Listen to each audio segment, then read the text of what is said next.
Bonjour tout le monde, ça fait longtemps qu'on ne s'est pas vu, alors là aujourd'hui je vais commencer encore ce module de chant et on va commencer pour le plus important dans le chant et dans beaucoup d'instruments d'ailleurs, la respiration et le souffle.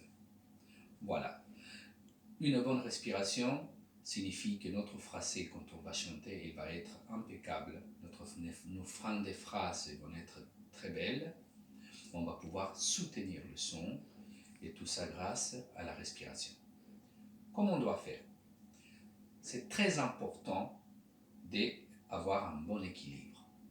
L'équilibre vient d'une bonne posture. Par exemple, les pieds légèrement écartés, bien posés par terre, bien droit, un peu comme si nos pieds c'était les pieds d'un arbre qui se colle par terre et qui met ses racines vers l'intérieur. Voilà, la première chose, la posture. Ensuite, il faut parler d'une respiration, et c'est la prise d'air, une aspiration et respiration ventrale. Ça passe dans le ventre et horizontale, de cette manière-là. Un peu comme si vous voyez par exemple une grenouille, l'arrière d'une grenouille quand elle aspire, aspire, les côtés se gonflent.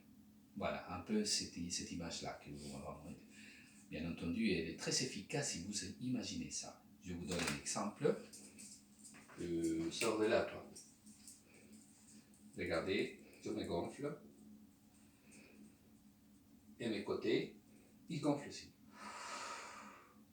Voilà, ça c'est une respiration ventrale. On sent que tout se gonfle. Une fois qu'on a pris cette aspiration, on doit la plaquer vers le bas, un peu comme si on voudrait encore davantage s'enterrer par terre. Et on doit maintenir cette respiration bien bloquée. Pourquoi? Pour que notre corps il fasse comme si on était un compresseur d'air. On va stocker de l'air, on le bloque, compression d'air, pour pouvoir envoyer l'air en compression vers l'extérieur et pas en air libre. Compression d'air, air libre, on relâche. Deux choses très différentes pour le chant. Pour n'importe beaucoup d'instruments de vent d'ailleurs, il faut vraiment bloquer et utiliser notre corps comme un compresseur pour pas lancer librement l'air et pour pouvoir le passage d'air dans le corps vocal quand il est libre et les fatigue et les irrite en fait.